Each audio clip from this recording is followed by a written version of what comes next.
Well, hello there, and welcome to another edition of Driving with Kevin. So today's video, we're going to talk about ratings. Do they matter? Are they important? And why are they important? So, let's talk. First of all, obviously, the rating system is different between the platforms. All right. So, a quick recap of how they work. Obviously, if you're an Uber driver or Lyft driver now, you know how they work. You've seen it in action. If you're an aspiring driver, you probably don't know how it works yet. That's fine. So, Uber requires every single driver to rate every single rider. No exceptions. No workaround whatsoever. It does not require riders to rate drivers. However, in order to tip your driver, you have to rate them. Okay? And if the rider does not rate a driver, the next time that they go to open that app and request a ride, it will now ask them if they would like to leave a rating for their last driver. Okay? So that's a good update. I think it's resulting in a few more trips being rated. On the Lyft side, Lyft now has a workaround for the drivers, so that the drivers do not have to rate every single rider. Okay? You can go back in after the fact. You have 24 hours to rate that rider. And if you don't rate the rider, it defaults to 5 stars. Okay? If the driver, it's the same thing with the riders rating the drivers. Same thing as Uber. Okay?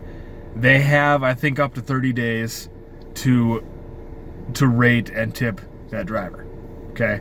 And if they don't tip them right away, they get notification the next time they go to use the service to tip the rider, or to rate the driver, the last driver they had. All right? So, Uber is based on your last 500 rides. Lyft is based on your last 100 rides.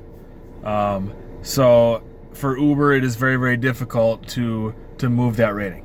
Okay, once you're on a rating and you get closer and closer to 500 trips, it becomes increasingly more difficult to move that rating. Okay, I'm at 4.93 on Uber. And I think I have been at 4.93 for at least 3 or 4 months. Maybe longer than that. And it's showing no signs of moving. Okay? Large sample size. The smaller sample size with Lyft, only 100 rides. I'm a 4.93. That's updated as of this morning. I was a 4.92 prior to that. And I was only a 4.92 for about a month. So, the ratings fluctuate a lot more on Lyft than they do on Uber because of the smaller sample size. So, I have another video on my channel that talks about what to do to get 5 stars. 5 stars every time. Things like water and music and chords, things like that. So, I'm not going to rehash that. I have a video. Go watch it if you're interested.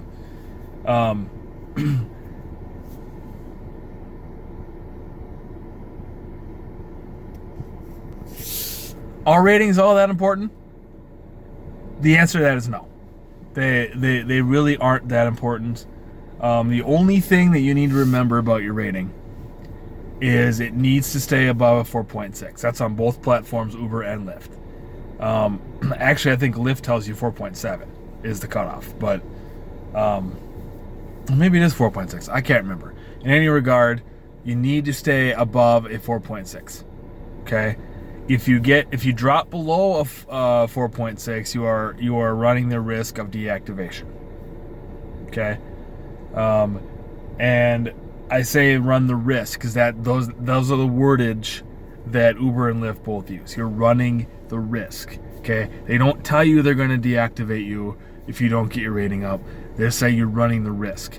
I think it's a situational issue. I know there was a rider in my market there was a driver driving around that had a 4.13.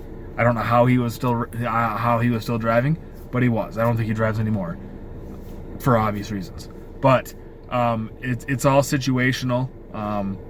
Obviously, when you first start out, you're going to struggle at the beginning. You're probably going to have a low rating for starting out. Obviously, Uber and Lyft know this, and they usually work with you a little bit, or not really work with you, but they allow you to work to get it up. Okay, so I was good on Uber from the start. I think after like the first weekend of driving, I was like a 4.98. Okay, so that's great, right?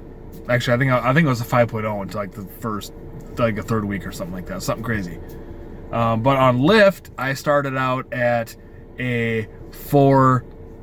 I think I was just over a 4.7 after like my first week of driving Lyft. So again, it's easy to move that Lyft rating up. It's easy to move the Uber rating in the beginning, but the more and more trips you get, the harder and harder it gets to move that number. So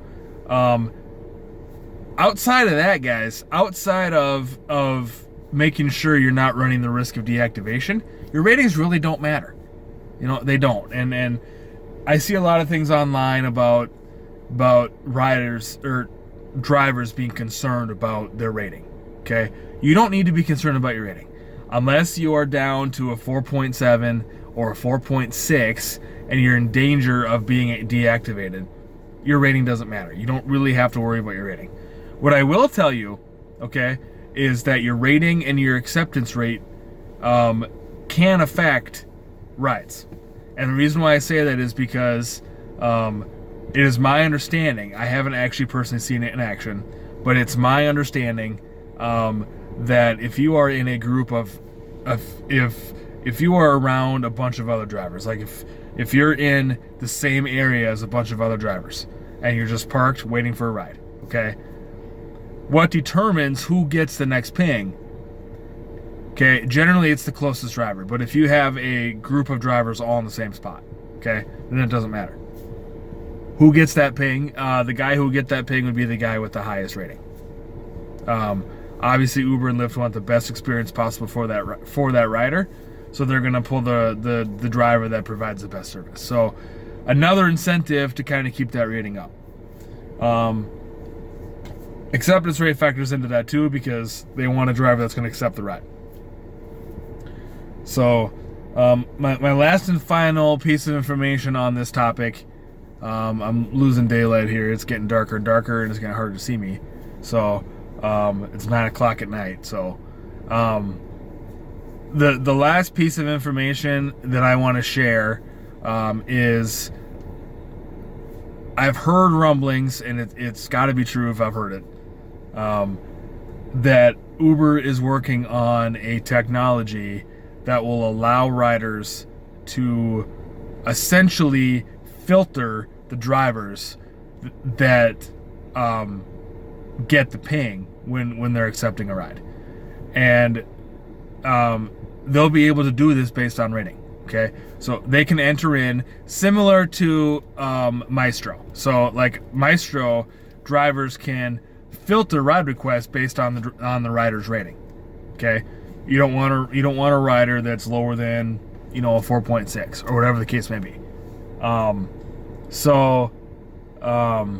They're supposedly working on technology that will allow the riders to do the same thing to the drivers, where they set a filter and say, I don't want a driver that's below a certain rating. So I don't know what that, obviously they have their whole array of who they pick.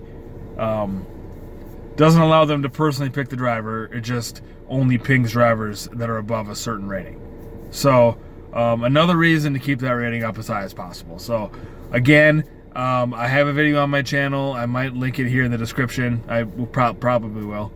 To that video, so that you can go back and watch that video for my suggestions and my tips for earning 5 stars every time. So with that, guys, I'm going to end this video. It's longer than I thought it was going to be.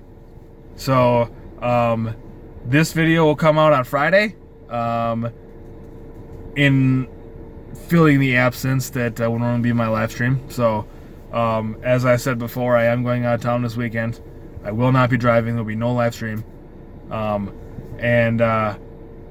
Yeah, that'll be it, guys. Comment below, like, subscribe, share, all those good things. I continue to enjoy interacting with subscribers and not subscribers alike that watch my videos. I love interacting with you guys, so continue that, and that'll do it, guys. That'll end it for this video. Leave comments below, questions. I'm always open to answering any questions that you guys have, so leave questions below if you have any, and Uber and Lyft on. Be safe out there, and I will see you guys in the next video. Peace out.